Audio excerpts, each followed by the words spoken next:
Thank you so much అండి. And Anil గారు మాట్లాడుతా అన్నారు. అండ్ ఫస్ట్ ఆఫ్ ఆల్ నాకు ఈ వేదిక ద్వారా ఫస్ట్ కృష్ణప్రసాద్ గారిని అండ్ టీమ్ని నిజంగా సార్ ఆదిత్య 369 లాంటి ఒక క్లాసిక్ని అది ఆ ప్రింట్ నుంచి డిజిటలైజ్ చేసి అది మరుగున పడిపోకుండా అంత గొప్ప చిత్రాన్ని 4K చేసి మీరు ఈరోజు ఇక్కడికి తీసుకురావడం సార్ నిజంగా అద్భుతం సార్.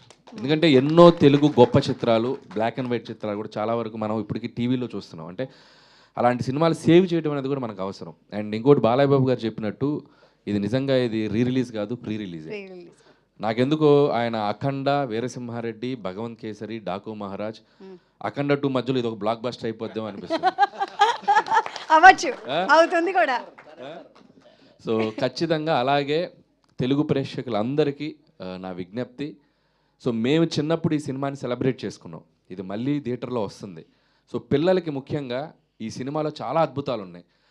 తెలుగు భాష గురించి, తెలుగు పద్యాల గురించి, తెలుగు రాజుల గురించి, తెలుగు కవుల గురించి ఎన్నో గొప్ప విషయాలు ఉన్నాయి. అలాగే సైన్స్ గురించి, అలాగే ఫ్యూచరిస్టిక్గా, అలాగే రియలిస్టిక్గా చిన్న చిన్న పిల్లలు చేసే చిన్న చిన్న అల్లరి ఉంది, ఒక కోహినూరు వజ్రం, చాలా వెరైటీ ఎలిమెంట్స్ ఉన్నాయి. సో ఖచ్చితంగా ఈ వీకెండ్ పిల్లలందరినీ తీసుకెళ్ళి ఖచ్చితంగా ఈ సినిమాని చూపించండి. డెఫినెట్గా వాళ్ళకి ఇది ఒక చిన్న లైబ్రరీలో వాళ్ళకు ఒక పాఠం చెప్పినట్టు కూడా ఉంటుంది ఈ సినిమా. మంచి పాటలు ఉన్నాయి. అండ్ యూత్ కూడా, ఈ జనరేషన్ యూత్ కూడా డెఫినెట్గా సినిమా చూడండి. ఇళయరాజా గారు అందించిన క్లాసిక్ ట్యూన్స్ ఉన్నాయి. ఇంకా బాలయ్య బాబు గారు అయితే మీరు మెస్మరైజ్ అయిపోతారు. So don't miss this movie. నిజంగా స్క్రీన్లోకి వెళ్ళి ఈ సినిమాని మిస్ చేసుకుని సెలబ్రేట్ చేసుకోండి అందరికీ. సో రాజు సుందరం, అవును. అండ్ ఇందాక శివలింగ ప్రసాద్ గారు చెప్పినట్టు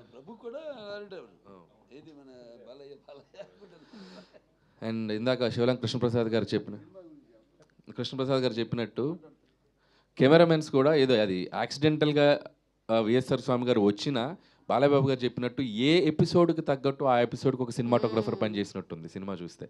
సో పాస్ట్కి వెళ్ళేసరికి విఎస్ఆర్ స్వామి గారు, సో అప్పటి రాజుల సినిమాలు ఎలా ఉంటాయనేది. ప్రజెంట్కి వచ్చేసరికి చాలా సహజ సిద్ధంగా పిసి శ్రీరామ్ గారు, ఫ్యూచర్కి వెళ్ళేసరికి ఒక కబీర్ లాల్ లాంటి ఒక ఆయన గొప్ప టెక్నీషియన్. సో నిజంగా కుదిరిని అన్ని. సో అందుకే that it became a classic. So మేము అదృష్టవంతులా ఫీల్ అవుతున్నాం. అంటే మా జనరేషన్లో ఒక మోస్ట్ ఫార్వర్డ్ థింకింగ్తో వచ్చిన ఫిల్ము అండ్ మా అదృష్టం అది. మేము ఎందుకంటే కమర్షియల్ ఫిల్మ్స్ ఒక హై రేంజ్లో ఉన్న టైంలో రిలీజ్ అయిన ఫిల్మ్ అది. సో అప్పుడు మేము చాలా అదృష్టంగా ఫీల్ అవుతున్నాం, మేము కానీ మా బాబీ కానీ అందరం. సో ఇప్పుడు మళ్ళీ ఈ సినిమాని ఒక రిలీజ్ చేయడం, ప్రీ రిలీజ్ లాగా వచ్చి దీంట్లో పార్టిసిపేట్ చేయడం నిజంగా థ్యాంక్స్ బాలయ్య బాబు గారు మమ్మల్ని దీంట్లో పార్టిసిపేట్ చేసినందుకు. అండ్ వన్స్ అగైన్ టీం అందరికీ బెస్ట్ విషెస్ చెప్తున్నాను. థ్యాంక్ యూ సో మచ్ అండి. And it's really nice. So April 4th ఇది రిలీజ్ అవుతుంది.